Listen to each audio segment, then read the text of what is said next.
북부의 천지인 해못을 통해서 우리 민족 국가들은 조선 계승성을 가지고 있다는 것을 확인할 수가 있습니다. 나는 해못이다. 최근에 제가 낸 책의 이름인데요. 해못이라는 이름은 저에게 특별한 의미를 가지고 있습니다.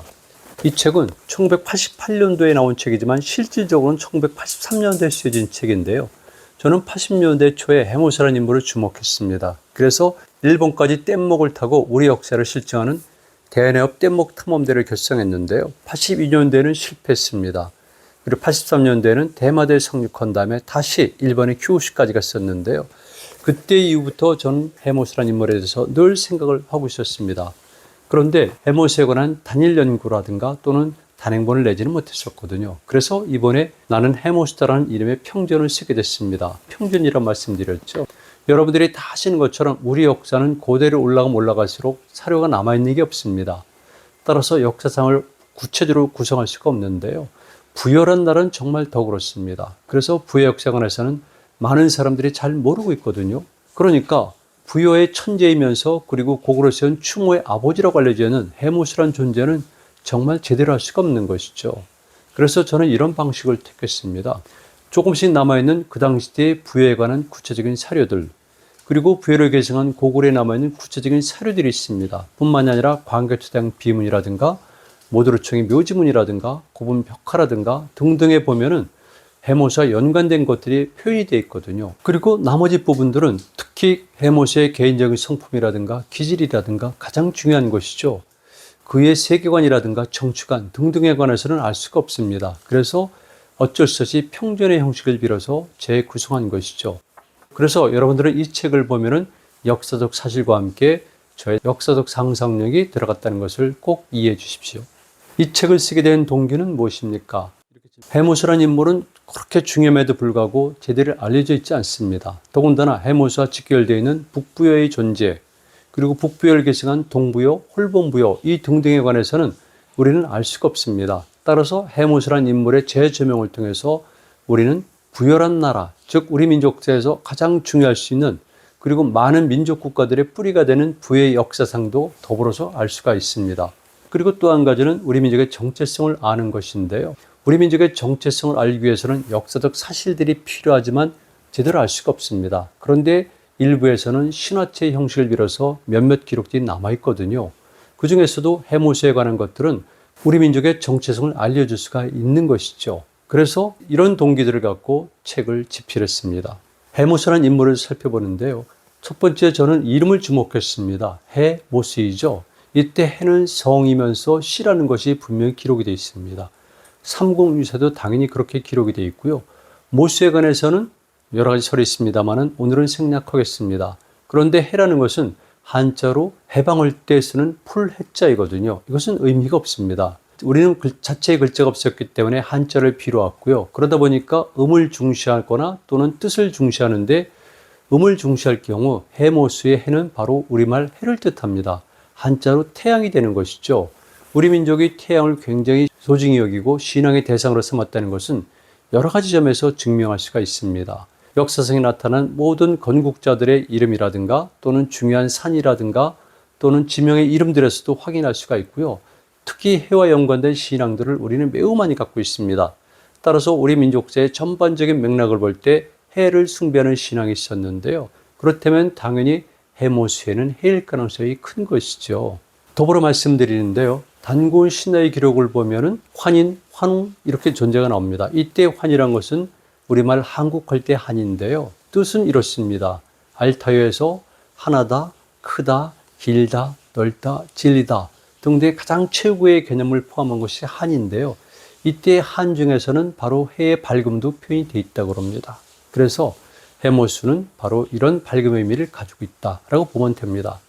참고사항 말씀드리면요.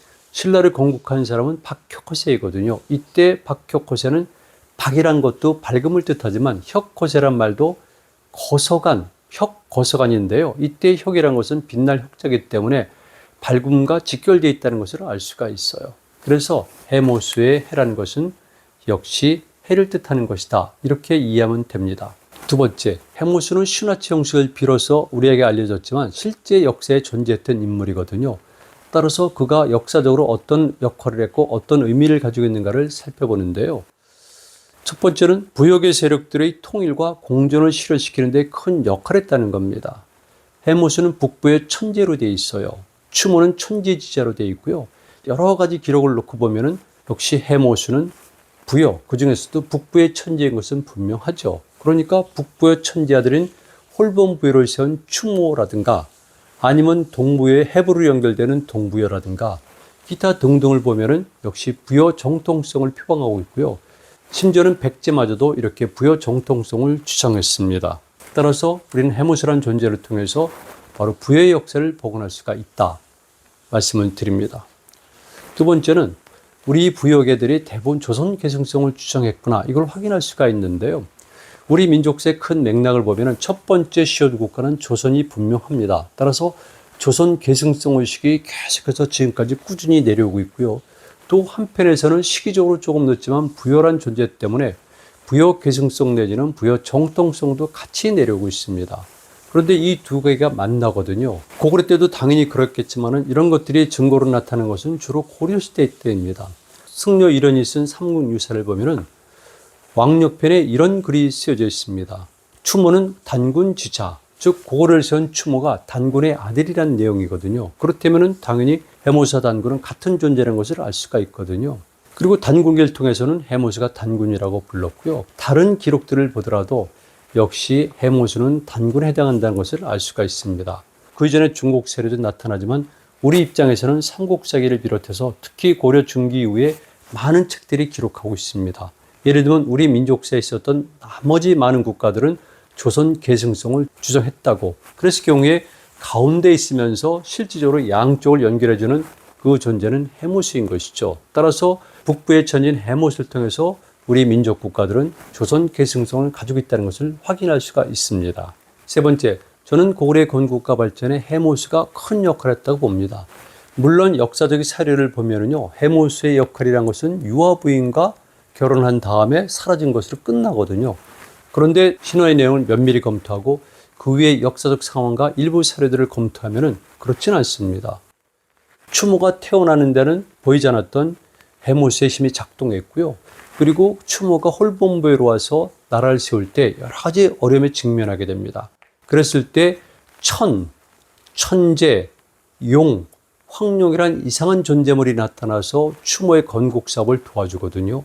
이것은 당연히 해모수를 뜻하게 되어 있습니다. 그래서 끝까지 해모수는 고구려가 건국하고 그리고 발전하는 데도 영향을 끼쳤다.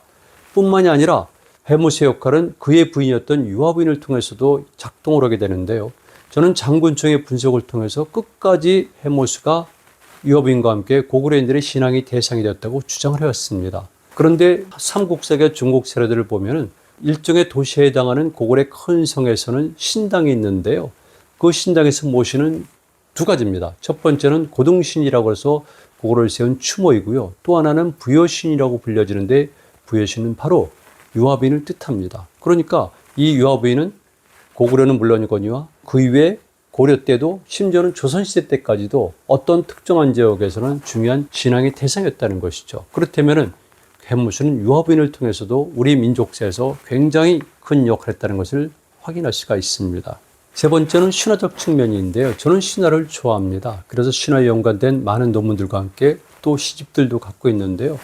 일부 사람들은 신화란 말에 굉장히 거부감을 느끼고 있습니다. 왜 그러냐면 단군 신화라는 용어 때문에 그런데요.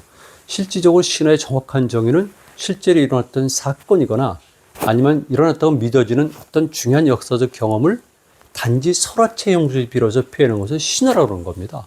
그러니까 신적인 이야기, 신령스러운 이야기, 이게 신화거든요. 그러니까 실제 여부와는 무관하게 신화는 늘 있는 겁니다. 여러분 아시지 않습니까? 신라, 백제, 가야, 심지어는 조선까지도 전부 다 건국자는 신화를 가지고 있습니다. 그러면 그 사람들이 존재하지 않습니까?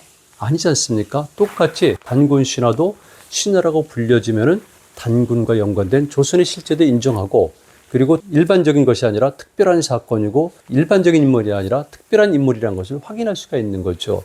세상에 신화가 없는 집단이 어디가 있겠습니까? 그런데 우리는 유감스럽게도 신화가 풍부하지 못합니다. 많은 자료들이 없어졌고요. 또 하나는 일정한 시기 이후에는 한자 문어권에 들어가면서 한자식으로 표현되다 보니까 그 이유는 신화가 살아있지 않고 박자화된 것입니다. 그러다 보니까 신화는 역동기지 못하고 재미있지 못하고 사람들의 감동을 주지 못하니까 신화를 매개로 해서 그 집단의 정체성을 느끼고 이해하고 활용하는 데는 큰 문제가 있었던 것이죠. 그런데 이런 한국의 신화들 중에서 그래도 유일하게 정말 역동적이고 낭만적이고 정말 영웅에 해당하고 심지어는 도덕적 결함을 내보이면서까지도 인간에게 깊이 다가올 수 있는 그런 많은 사람들의 흥미를 불러일으키고 그들의 삶의 모델로서 추구할 수 있는 이런 존재는 헤모스밖에 없는 것이죠. 저는 그래서 헤모스 신화라는 용어를 따로 부여하면서 헤모스의 의미를 두고 있고 이번 책에서 헤모스가 얼마나 신화적 존재인가 이런 부분을 많이 할애해서 기술을 했습니다. 이 시대의 헤모스는 어떤 의미를 가지고 있을까? 일단 잃어버린 역사, 많이 잊어버린 역사인 부여를 보다 많이 발굴하고 실체화시키고 복원하는 데 큰 계기가 됐다는 것을 제가 말씀을 드리고요. 이제 우리도 영웅적인 신화를 알았기 때문에 신화란 것은 계속해서 재해석되고 만들어지는 거거든요. 그래서 일단 헤모스란 존재의 기본적인 틀이 만들어졌으니까 이제는 많은 사람들이 이 틀을 기본으로 해서 흔히 말해서 정확한 또는 아름다운 또는 재미있는 신화 모델로 삼아서 많은 작품들이 탄생이 된다고 보고 있습니다. 그런 기본 자료를 제가 마련한 것이죠. 그리고 헤모스의 존재를 통해서 또는 이 책을 통해서 우리 민족의 가장 기본적인 정신 속에서는 진리, 즉 빛으로 상징되는 진리를 지향하고 있구나. 이걸 확인할 수가 있다는 것입니다. 여러분, 우리 민족이 살고 있는 이 터는 이 지구상에서 생태환경이 가장 좋은 것이거든요. 이런 생태환경을 찾아서 온 사람들을 생각해 보시고요. 그리고 이 땅이 더 중요한 이유 중에 하나는 좋은 생태환경과 더불어서 바로 해가 뜨는 마지막 동쪽이라는 것입니다. 해를 지향하는 집단들에게 특히나 신석기 시대 시작되면서 해는 특별한 의미를 가지고 있었는데 해가 뜨는 가장 동쪽에 있는 이곳을 찾아온 사람들이 우리고요.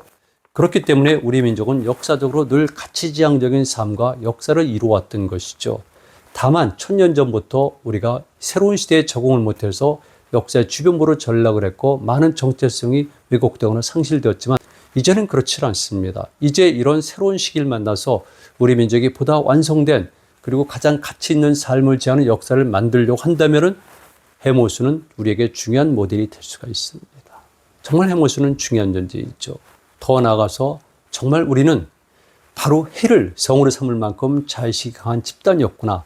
그리고 이것을 계속해서 계승해오려고 노력해온 집단이었구나. 이거를 확인할 수가 있습니다. 이제 21세기 새로운 시대를 맞이하고 있습니다. 우리 민족사에서 새로운 모델이 필요하거든요. 정치적인 모델, 문화적인 모델, 그리고 인류를 위해서 뭔가 기여할 수 있는 그런 특별한 인물 모델이 필요한데 저는 그중에서 헤모스란 인물이 가장 신화적이면서도 가장 실제적인 역동적인 모델이라고 생각을 합니다. 그래서 이번 나는 헤모스다 이 책을 집필하게 된 것입니다. 이제 마지막으로 헤모스가 우리 독자들에게 한 얘기를 대신 전해드리겠습니다. 나는 조선인이고 부연이며 고구려인이다. 그리고 지금 여러분들의 먼 옛날의 할아버지다. 여러분들의 피 속에 말 속에 정신 속에는 나의 삶이 조금씩 배어있다. 조상이 무엇인가? 자기 몸을 썩혀 후손들이 심은 삶, 역사의 씨앗이 잘 싹틀 수 있도록 걸음이 되는 게 아닌가. 어려운 시기, 난세가 오고 있네만 나를 걸음으로 삼아 부디 좋은 열매를 얻고 풍성하게 살다가 후손들을 위해 맑고 기름진 걸음이 되게라.